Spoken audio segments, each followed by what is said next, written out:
Baik, selamat malam adik-adik mahasiswa. Jadi untuk kesempatan kali ini 9 Mei 2022 untuk mata kuliah irigasi dan bangunan air, kita akan belajar bersama melalui video materi. Jadi setelah kalian kemarin sudah melaksanakan ujian tengah semester, kali ini kita lanjut membahas tentang perhitungan debit andalan. Kemudian yang kedua adalah analisis ketersediaan air irigasi. Yang pertama, menghitung debit andalan. Nah, pada debit andalan ini sebenarnya ada dua cara, yaitu mengetahui debit andalan berdasarkan data debit. Kemudian yang kedua adalah debit andalan berdasarkan data hujan. Nah, yang pertama kita akan bahas adalah pengertian debit andalan dulu. Debit andalan atau dependable discharge dimaksudkan untuk mencari nilai kuantitatif debit yang tersedia sepanjang tahun, baik pada musim kemarau maupun pada musim hujan. Dengan kata lain, debit andalan adalah besarnya debit minimal yang dapat dijamin keandalannya dengan peluang P% atau mempunyai tingkat risiko kegagalan sebesar 1 - P%. Nah, yang pertama, debit andalan berdasarkan data debit merupakan debit yang diandalkan untuk suatu probabilitas tertentu. Jadi, probabilitas untuk debit andalan ini berbeda-beda. Untuk keperluan irigasi misalnya, biasanya digunakan probabilitas 80%.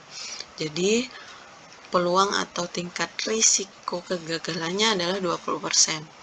Kemudian untuk keperluan air minum dan industri, tentu saja dituntut probabilitasnya lebih tinggi, yaitu 90% sampai 99%. Jadi tingkat risiko kegagalannya adalah 10 sampai 1% aja. Kemudian pemilihan metode debit andalan yang sesuai umumnya didasarkan atas pertimbangan-pertimbangan seperti data yang tersedia, jenis kepentingan, dan pengalaman. Analisis debit andalan dapat dilakukan dengan mengikuti urutan sebagai berikut. Nah, untuk analisis ini adalah berdasarkan data debit yang sudah kita dapat. Jadi yang pertama adalah data debit yang tersedia disusun dari besar ke kecil. Kemudian yang kedua adalah kita probabilitaskan atau persentasekan peluangnya dihitung dengan menggunakan metode Weibull dengan rumus P sama dengan M per N plus 1 dikali 100%, di mana P ini adalah probabilitas metode Weibull dan M adalah nomor urut data, jadi 1, 2, 3, sampai 10, dan N adalah banyaknya data. Banyaknya data yang kita pakai atau banyaknya tahun data yang kita pakai sebelumnya.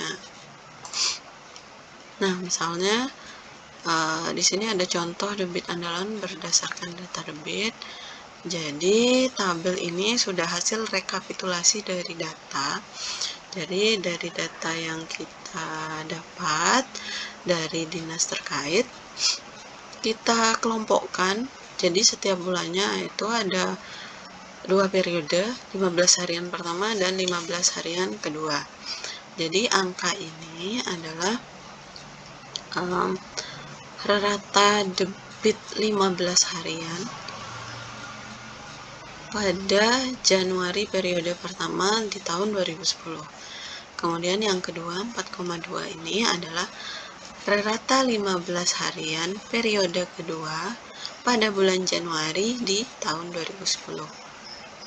Dan begitu seterusnya. Jadi direkap dalam satu tabel sehingga selanjutnya analisisnya adalah debit rata tahunannya. Jadi pada 2010 debit rata tahunannya adalah 4,77 meter kubik per detik.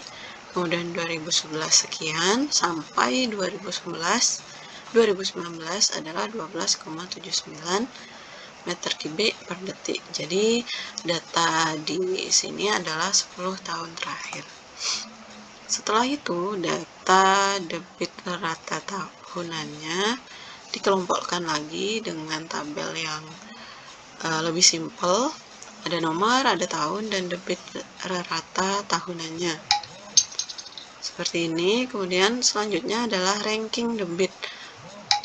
Seperti yang sudah dijelaskan tadi, kita harus ranking debitnya dari yang terbesar ke yang terkecil, sehingga didapat probabilitasnya seperti ini dengan rumus Weibull tadi, yaitu P sama dengan M per N plus 1 kali 100%, sehingga didapat probabilitasnya seperti ini. Langkah selanjutnya adalah menghitung debit andalan. Nah, di sini kita mencoba untuk menghitung debit andalan 80% dan debit andalan 90%. Bagaimana caranya, Bu? Caranya adalah kita perlu tabel dengan bulan, periode, dan jumlah hari maksud saya.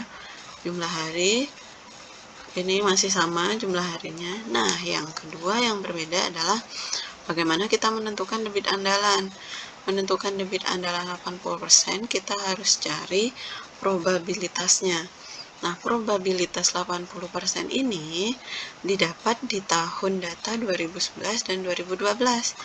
Kemudian, untuk debit andalan 90%, data probabilitasnya itu kita mengacu pada data 2011 dan 2019.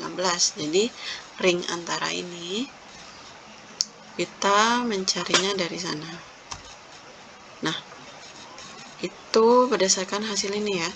Jadi 80% tuh antara 2011 dan 2019, sedangkan 90% antara 2018 dan 2011. Jika ada pertanyaan, Bu, mengapa di sini angkanya cuma 1, tapi di tabel tadi yang Ibu jelaskan itu datanya banyak sekali. Nah, data ini sebagai probabilitasnya saja untuk mengetahui persentase.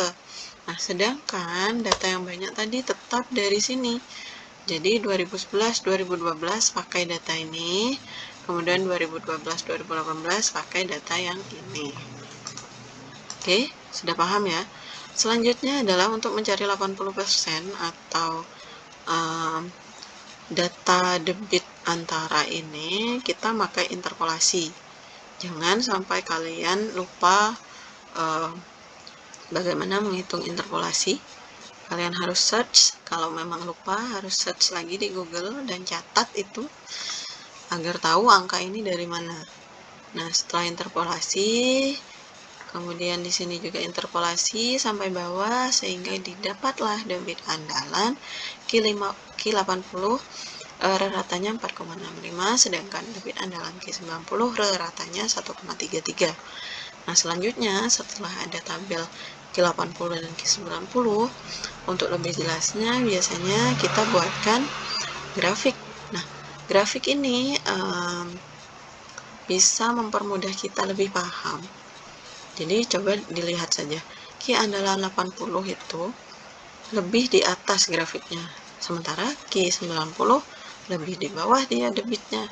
Mengapa? Nah, karena Q80 ini peluang kesalahannya atau kekeliruannya adalah 20%, sedangkan Q andalan Q90 peluang kesalahannya atau melencengnya data hanya 10% saja. Jadi tentu saja debit yang diperoleh 90 itu lebih kecil daripada 80 karena peluang kesalahan tadi.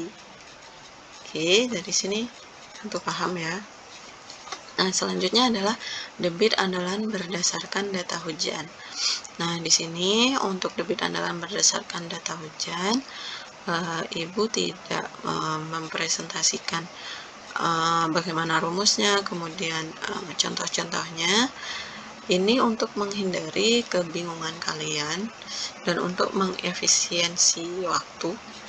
Jadi di sini tapi jika kalian penasaran, kalian bisa di search di Google atau boleh DM saya untuk tahu seperti apa model-model penjelasan rumus-rumus yang dipakai untuk debit andalan berdasarkan data hujan. Oke, jadi di sini kita akan bahas penjelasan atau arti istilahnya saja. Nah, debit andalan berdasarkan data hujan ini ada 3 metode. Yang pertama adalah model hujan aliran dengan metode MOOC. Yang kedua, model hujan aliran dengan tank model. Yang ketiga adalah teori kesetimbangan air ITB.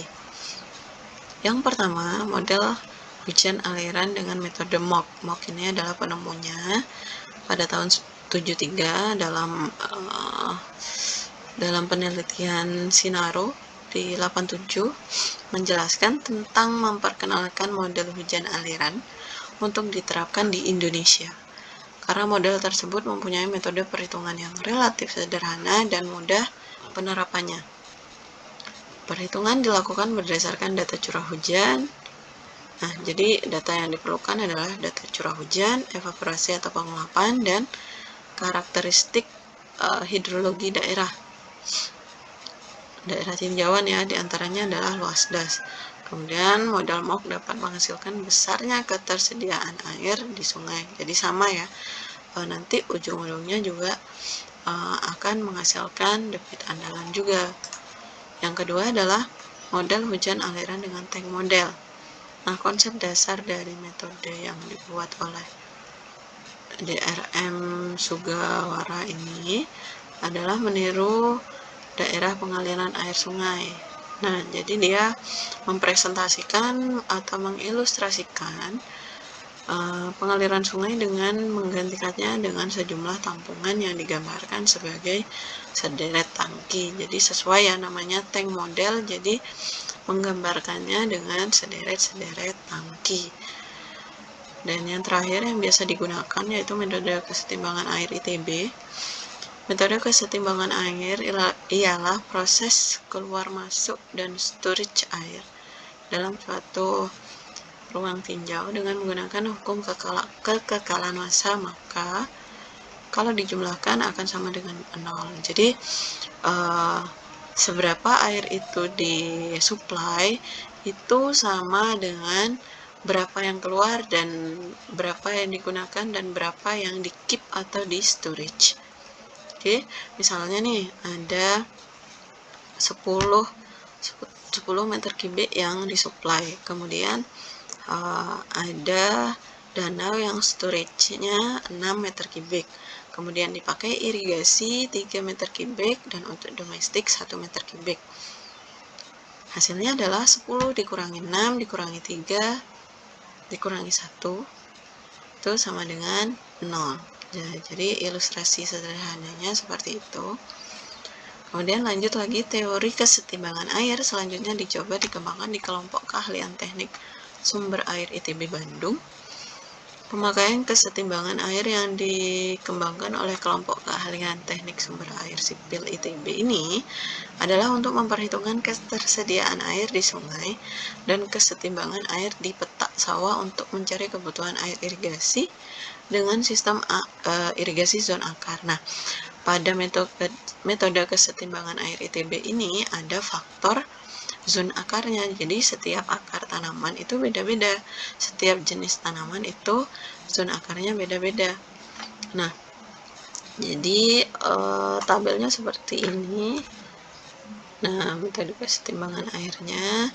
Jadi per zona akarnya itu berbeda-beda. Nanti jika kalian lebih jauh mendalami ini, kalian akan tahu seberapa sih koefisien zona akar padi, palawija, dan lain sebagainya. Oke, cukup untuk penjelasan metode mencari debit andalan berdasarkan data hujan. Baik, selanjutnya kita akan bahas kebutuhan air irigasi. Nah, kebutuhan air irigasi dapat dihitung berdasarkan pada kondisi yang terbaik dengan memperhitungkan adanya tinggi genangan di sawah dan berdasarkan pada neraca air. Kebutuhan air irigasi di sawah ditentukan oleh beberapa faktor. Yang pertama adalah kebutuhan air untuk penyiapan lahan. Jadi kita harus tahu kebutuhan air sebelum padi atau palawija itu kita tanam. Yang kedua adalah hujan efektif. Yang ketiga adalah penggantian lapisan air. Yang keempat perkolasi. Yang kelima kebutuhan air konsumtif. Yang keenam adalah kebutuhan air irigasi. Dan yang ketujuh adalah efisiensi irigasi. Yang pertama kita bahas adalah kebutuhan air untuk penyiapan lahan. Nah, kebutuhan air untuk penyiapan lahan ini adalah total kebutuhan air dengan memperhitungkan kebutuhan air selama penyiapan lahan atau land preparation. Air pengganti akibat adanya perkolasi dan penggantian lapisan air atau dalam bahasa Inggrisnya adalah water layer replacement. Kemudian untuk menghitung kebutuhan air irigasi selama penyiapan lahan digunakan metode yang dikembangkan oleh Van de Goor dan Zijlstra. Ini ada di perencanaan irigasi KP01 ya. Kemudian metode tersebut didasarkan pada laju air konstan dalam liter per detik selama periode penyiapan lahan dan menghasilkan rumus seperti ini. IR/ME pangkat K E pangkat K min 1. Yaitu adalah eksponen ya, bilangan eksponen. IR itu adalah KAPLH, kemudian M itu kebutuhan air pengganti kehilangan air akibat evaporasi dan perkolasi. Rumusnya adalah EO plus P. EO itu adalah evaporasi, P ini adalah perkolasi. Biasanya perkolasi itu 2 atau 3 mm per hari. Kemudian EO adalah sudah dijelaskan evaporasi, diambil 1,1 ETO. Kemudian P sama dengan perkolasi, K sama dengan M kali T per ST itu aja jangka waktu penyiapan lahan harinya. Kemudian S adalah kebutuhan air untuk kejenuhan. Nah, contohnya seperti ini. Jadi pertama kita mesti harus punya data evaporasi. Evaporasi ini bisa dari data klimatologi dan geofisika, kemudian bisa juga dengan analisis itu. Nantinya biasanya yang sering dipakai itu adalah analisis Penman. Jadi di sini sudah jadi ya, ini data yang sudah jadi, kita evaporasinya dapat dari Januari sampai Desember di sini. Kemudian EO-nya adalah 1,1 kali ETO. Jadi kolom di sini tinggal kalikan 1,1. Nah, setelah itu buat tabel sesuai dengan rumus yang sudah ditentukan pada KAPLH. Jadi bulannya, kemudian EO-nya taruh sini, kemudian perkolasinya ada 2 mm per hari, ada yang 3 mm per hari di sini. 2 mm ini biasanya terjadi pada musim hujan, dan yang 3 ini biasanya musim kemarau. Kemudian M, EO plus P kita masukkan sesuai dengan rumus pada kolom-kolom ini sehingga didapat KAPLH untuk setengah bulanan dari Januari sampai Desember dalam 1 tahun itu adalah angka ini. Oke. Kemudian next kita akan belajar bagaimana menghitung curah hujan efektif. Nah, rain efektif adalah curah hujan andalan yang jatuh di suatu daerah dan digunakan tanaman untuk pertumbuhan. Nah, curah hujan tersebut merupakan curah hujan wilayah yang harus diperkirakan dari titik pengamatan yang dinyatakan dalam milimeter. Kemudian penentuan curah hujan efektif didasarkan atas curah hujan bulanan, yaitu menggunakan R80 seperti yang tadi, yang berarti kemungkinan tidak terjadinya adalah 20%. Besarnya curah hujan efektif untuk tanaman padi diambil 70%. 0,7 kali 1/15 R80. Kemudian untuk palawija diambil 40%. 0,4 kali 1/15 kali R80. Nah, R80 ini didapat dari urutan data dengan rumus Harza, yaitu M sama dengan N plus 5 plus 1. Dengan keterangan rumus seperti ini, kita lebih jauh di sini. Nah, ini contoh langkah-langkahnya. Jadi, contoh hujan efektif. Nah, diketahui data hujan hasil analisis Polygon Thiessen sebagai berikut. Dari Januari, Februari, Maret, April, Mei, Juni, Juli. Ini adalah hujan harian, hujan 15 harian dalam 10 tahun terakhir pada Januari sampai Desember. Oke, jadi ini sudah data jadi ya. Jadi sebelumnya kita analisis seperti pada pertemuan awal bagaimana cara menghitung Polygon Thiessen rata, kemudian dengan yang berdasarkan seperti kontur itu.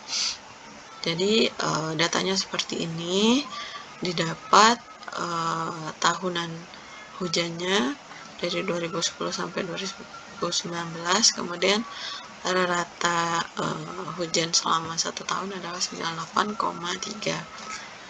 Nah, dari data ini kita dapat penyelesaiannya. Hujan tahunan dari data ini. Jadi disederhanakan lagi tabelnya seperti ini. Jadi tahun 2010 sampai 2019 hujan tahunannya seperti ini. Nah, cara selanjutnya adalah sama seperti tadi, kita perlu ranking hujan. Nah, ranking hujan di sini terbalik dari yang rendah ke yang besar. Nah, perhitungan basic year-nya adalah R80. R80 N per 5 plus 1, berarti N-nya adalah 10, dibagi 5 adalah 2, plus 1. Jadi, hujan andalan metode basic year-nya adalah tahun 2018. Nah, jadi yang dipakai data analisis nanti adalah data hujan pada 2018. Nah, 2018 seperti ini data hujannya. Nah, jadi kita salin di sini untuk mengetahui curah hujan efektifnya.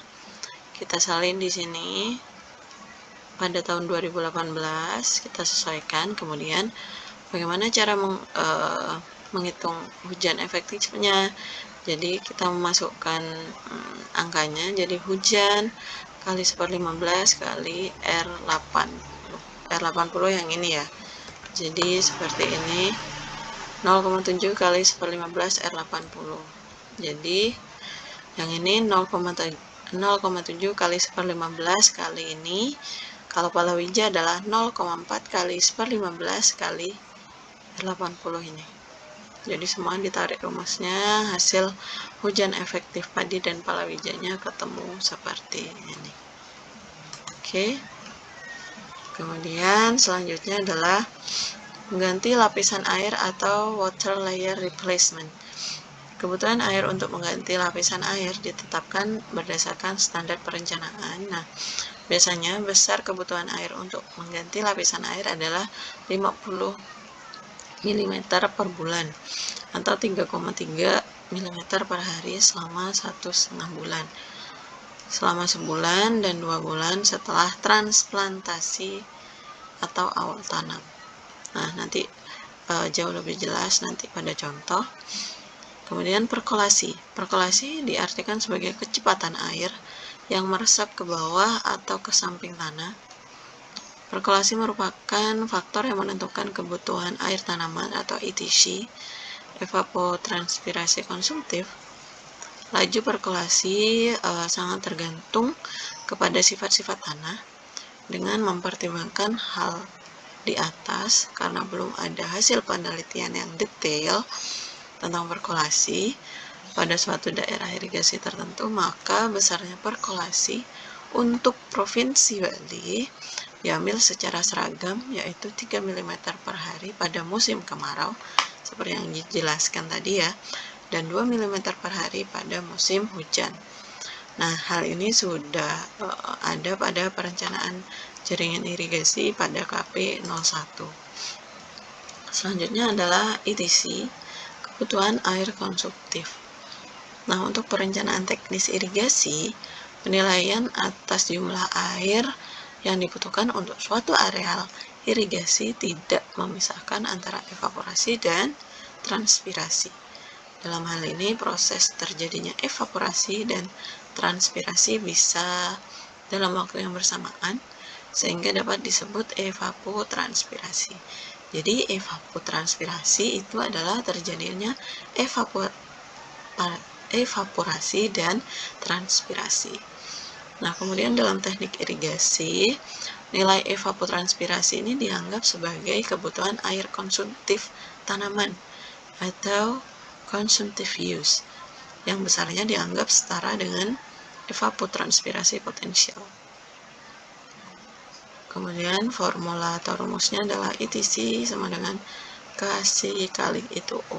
ETC adalah kebutuhan air konsumtif dalam milimeter per hari, kemudian KC adalah koefisien tanaman. Jadi setiap tanaman yang ditanam, padi atau palawija itu memiliki koefisien yang beragam, yang berbeda tentunya, dan itu O adalah evapotranspirasi. Koefisien tanaman ini berbeda ya menurut jenis tanaman, waktu, kondisi tanam, dan kondisi lingkungan setempat. Koefisien tanaman untuk padi harus memperhatikan koefisien tanaman menurut FAO, dan bukan koefisien tanaman yang diusulkan oleh Nediko Prosida, karena perhitungan ETO dihitung berdasarkan metode Penman modifikasi menurut FAO. Nah, ini adalah harga koefisien tanaman padi ya. Pada bulan pertama, kedua, ketiga, kemudian untuk varietas lokal itu koefisiennya sekian, varietas unggul seperti itu, kemudian ada harga-harga koefisien palawija menurut FAO yang setengah bulanan, ada 1, 2, jangka tumbuh kedelai itu 85 hari, jagung 80, kacang tanah sekian. Ini sudah ada datanya di perencanaan irigasi KP 01. Selanjutnya adalah analisis kebutuhan air irigasi di sawah. Kebutuhan air irigasi untuk padi merupakan jenis tanaman yang membutuhkan banyak air dalam pertumbuhannya. Pada usaha tanam padi, kegiatan di sawah dimulai dari penggarapan tanah yang memerlukan jumlah air yang besar, penyiapan lahan ya. Di samping itu perlu sejumlah air untuk masa persemaian ataupun bibitan. Berkaitan dengan hal tersebut, maka kebutuhan air untuk padi di sawah, paddy water requirements, dihitung berdasarkan rumus yang diberikan. NFR 1 ETC1 plus P WLR plus LP min RE. Keterangannya ada di sini ya. NFR itu kebutuhan air untuk padi, yang satu ETC konsumtif padi dan sebagainya sesuai keterangan ini. Kemudian untuk palawija itu NFR2. Nah, kalau palawija itu cukup sederhana rumusnya ETC 2 min RE. ETC itu penggunaan konsumtif palawija dikurangi curah hujan efektif palawija. Jadi lebih kompleks si padi daripada palawija. Oke.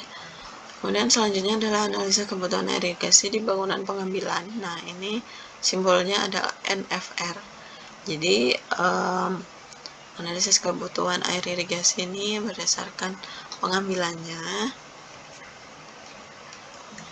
Jadi di sini besar debit di bangunan pengambilan itu berdasarkan NFR1 karena padi tadi, dan berdasarkan NFR2 untuk palawija tadi, intensitas tanam, kemudian EI itu besarnya efisiensi irigasi, kemudian A adalah luas sawahnya.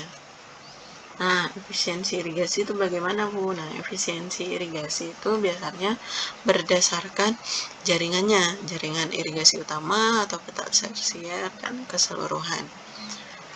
Nah, EI ini adalah angka perbandingan dari jumlah debit air irigasi yang dipakai di sawah dengan jumlah air debit air irigasi yang dialirkan dari intake dan dinyatakan dalam persentase. Jadi rata-rata berkisar 59-73%. Net field requirement harus dibagi efisiensi irigasi untuk memperoleh jumlah air yang dibutuhkan di intake. Nah, jadi ini ya contoh rekapitulasinya dengan apabila kita sudah menghitung semuanya. Jadi semuanya di sini evaporasi, kebutuhan air, KPLH tadi. Di sini yang pertama adalah per tahunnya, Januari sampai Desember. Untuk irigasi adalah 15 harian, jadi setiap bulan ada 2 periode. Kemudian pola tata tanamnya. Jadi setiap daerah irigasi itu mempunyai pola tata tanam yang berbeda. Biasanya padi, palawija, biru. Biru itu maksudnya tidak menanam ya. Biru itu tidak menanam. Kemudian LP ini adalah penyiapan lahan. Ini padi, biru, kemudian palawija. Berarti di sini untuk daerah irigasi pada contoh ini pola tata tanamnya adalah padi, biru, palawija. Oke. Kemudian di sini sudah dijelaskan NFR 1, NFR 2. Jadi endingnya nanti adalah di neraca air. Jadi berapa sih kebutuhan air untuk irigasi? Totalnya berapa? Kemudian debit andalan yang sudah kita hitung berapa? Nah, kemudian setelah itu kita kurangilah debit andalan dengan total irigasinya. Dia plus atau minus? Dia kurang air atau kelebihan air? Nah, di neraca air ini yang minus itu pada Oktober periode kedua. Di sini ada minus kebutuhan air irigasi. Nah, disinilah perlu adanya suplai air tambahan pada periode tersebut. Gitu ya. Jadi ujung-ujungnya nanti adalah air di sungai itu cukup enggak sih untuk mengaliri daerah irigasi. Di sini contohnya adalah Mambal pada luas lahan 947 hektar. Baik, saya rasa penjelasan tentang debit andalan, kemudian kebutuhan air irigasi cukup sampai di sini. Apabila ada pertanyaan, kemudian penjelasan lebih lanjut, bisa tulis di komen. Jadi untuk pertemuan kali ini penjelasannya cukup sekian. Semoga dapat dimengerti. Jadi kalian pahami secara perlahan. Jangan lupa mencatat. Kemudian lihat note-note penting, catatan-catatan penting yang sudah saya sampaikan. Cukup bagi saya pertemuan pada sore kali ini. Sekian, terima kasih.